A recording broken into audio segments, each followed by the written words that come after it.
Welcome to War and Lore. The first episode, what we are talking about today is Star Wars versus Warhammer. We have the Galactic Empire, Galactic Republic, and the Rebels plus the Resistance on the Star Wars side. Then we have the Imperium of Man, Orcs, and Necrons on the Warhammer side. And no, I won't be having some every little thing ever in the series on the slide, so I might just bring stuff up that I don't have on the slide. Let's begin. No, there will be no inter-team conflict. So the rebels will not be trying to obliterate the stormtroopers, the Necrons will not be blasting the orcs, etc., etc. Also, I think that might be wrong. The slides, yada yada yada. And we start with Warhammer. Guardsmen. They're literally just normal people. There's a whole lot of them, and they use basic laser weaponry. Yeah, Space Marines, 2 hearts. Like 7 to 8 feet tall. Fused robes, which are basically bulletproof vests. Their blood clots easier at wounds, which is helpful. Doesn't need too much sleep. Third lung, superhuman hearing, much better reaction speed than a normal human, acid spit, very strong, and then more niche abilities.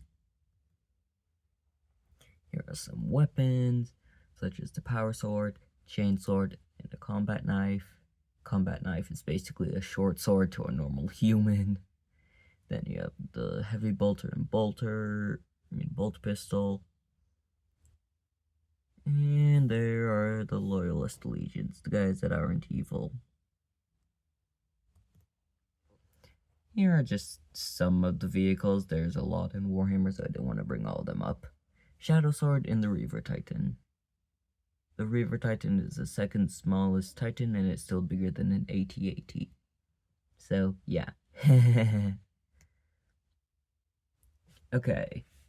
Let's start with the Dreadnoughts. The Dreadnoughts, like, if a Space Marine is critically injured, they have a chance of being turned into a Dreadnought, which some are over 10,000 years old. And they're extremely hard to kill. And then we have Psychers, which are basically Space Marine Jedi things? I don't know. And then Grey Knights, which are trained Psyker Space Marines, a secret legion. And if you know about them, you don't want to know about them.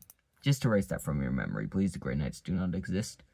Then the Adeptus Custodes. There are only 10,000 of them, but you know how a Space Marine is a superhuman to a normal human? Well, the Adeptus Custodes is basically a Space Marine to a Space Marine. Like how a Space Marine is, a Space Marine to a human. Does that make sense? To put it simply, they are way more powerful than a Space Marine. Here are some of the aces. The Emperor of Mankind, and even if we're not using him in his prime when he was like, could actually walk and isn't just, corpse on the throne, he is a very powerful Psyker, and yeah, that could cause some chaos. Then there's the Primarchs. There aren't many that are still alive and loyal. But I mean, come on. Even if we're not using all of them, they're still powerful. Then we have the biggest Titan, the Emperor class Titan. They have multiple void shields, which are basically just very, very, very hard to bypass. It has a machine spirit, because everything does, even my phone. Good machine spirit, thank you for your work. Either way, they have literal cathedrals on their back, which is interesting. More than 150 meters tall. Weapons include plasma destructors, volcano cannons, apocalypse launchers, and more. Yay! The orcs. Anything they believe works, so if enough of them believe in something, it happens. They grow strong by fighting, they love fighting, every one of them does. They are fungus / animal things, and they are very dumb.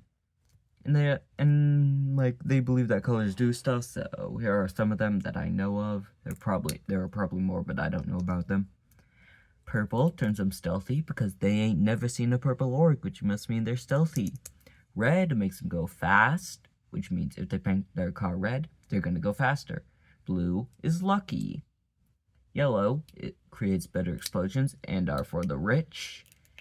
So if you paint your stuff yellow, I guess it's better quality. And then black and white checkered is hard to kill. I think that has something to do with Horace's chapter or something. I don't know. Here are a few of the vehicles, which I think are fun. They have the Defcopter, which is the goofiest air force in existence. They have the Stompa, and the Boondocka Snaz Wagon. Because of course they do. Armed with a big shooter, Grot Blaster, mech, special, and spiked wheels. And of course it's red so it goes fast. Here are a few of the basic levels. There's probably some I missed, but hey, I'm not the orc nerd, that's my friend.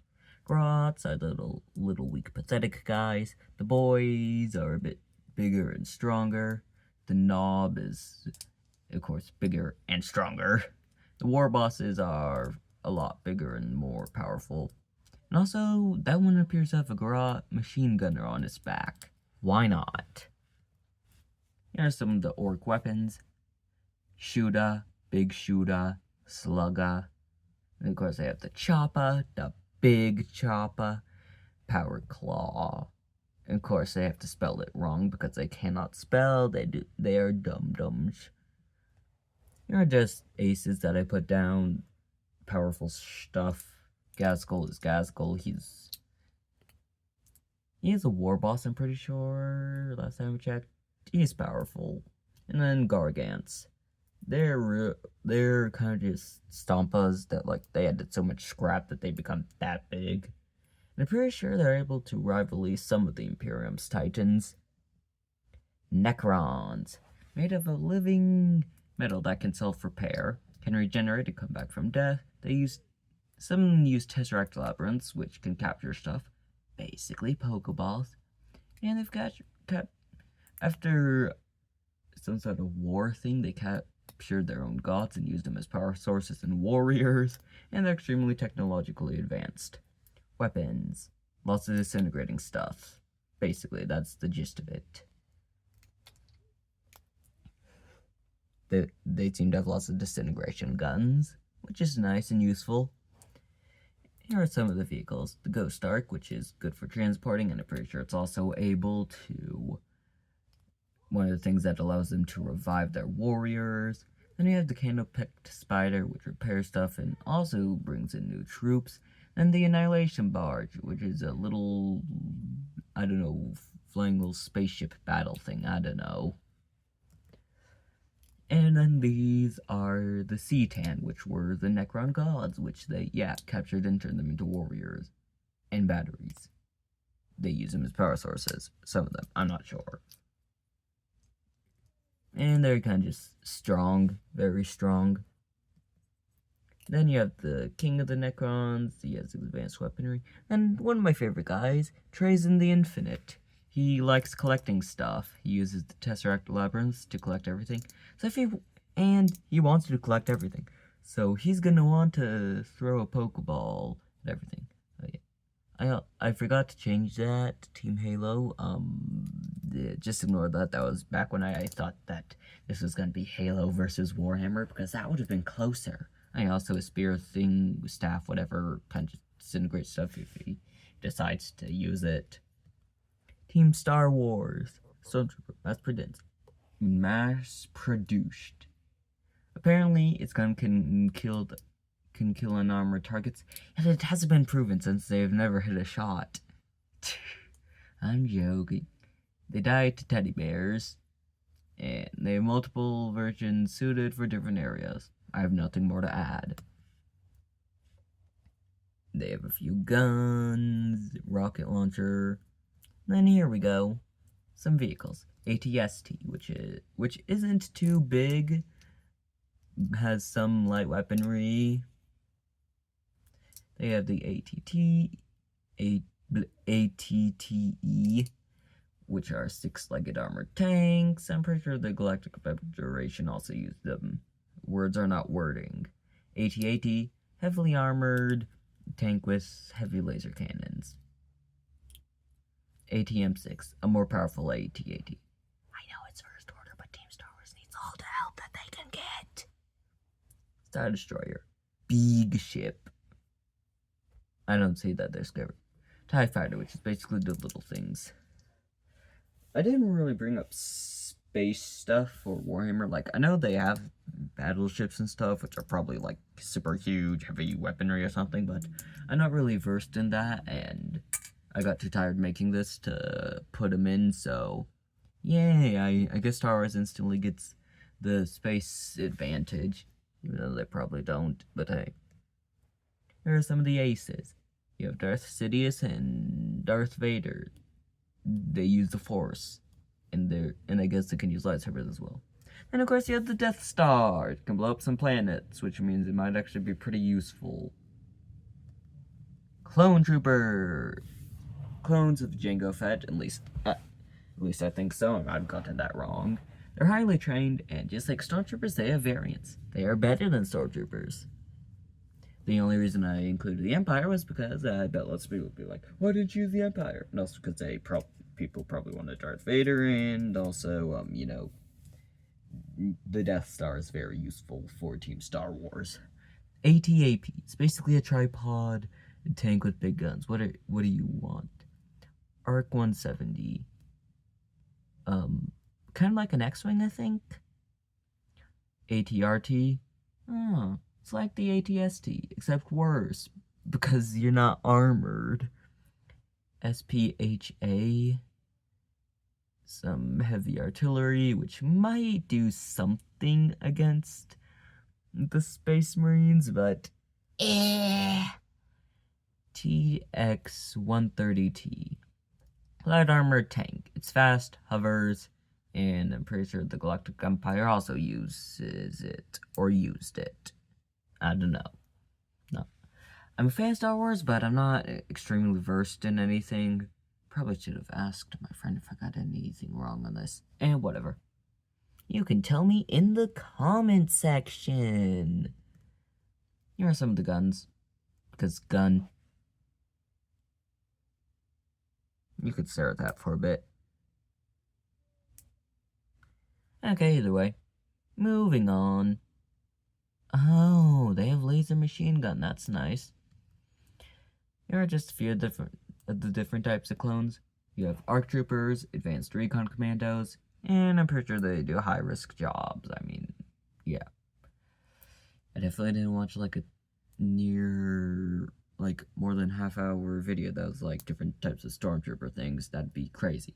Covert Ops Clone Troopers. Very elite. Why did I say it right then go brain is not braining.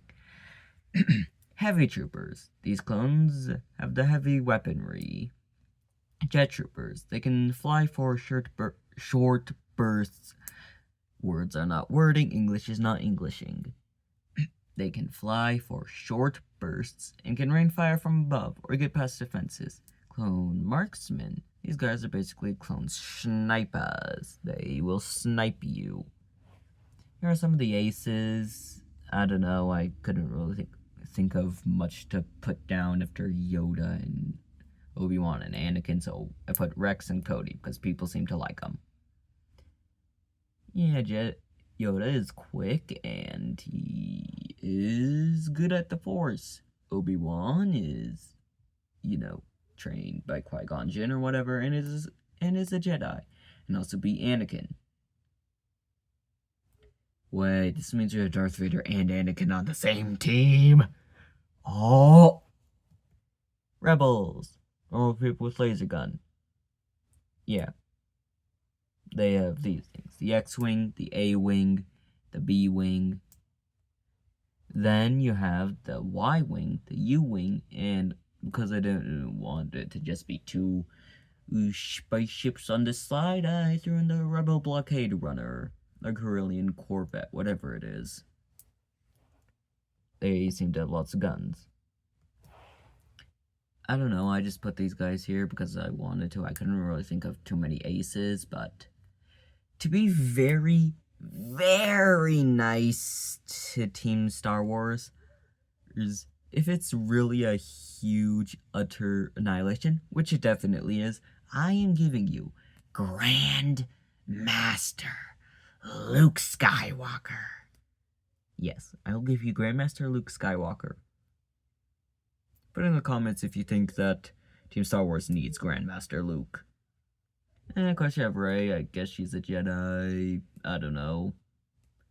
And then you have Hannah and Chewbacca. I put them there because I don't know. I got lazy at this part, okay? Not even gonna lie, I just got lazy and couldn't think of anything except Luke. But then again, Luke is all you need. And categories, we have the categories. Army size, Team Warhammer. Well, there is a lot of Stormtroopers, Clone Troopers, and Rebels. There's like equal guardsmen or more, and that's not even when we're bringing in the Space Marines, Custodes, all the Orcs, and the Necrons, and yeah.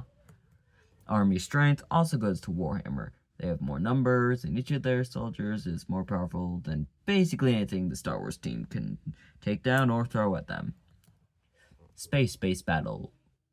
If the fight is taking place in space, then Star Wars gets the win, probably.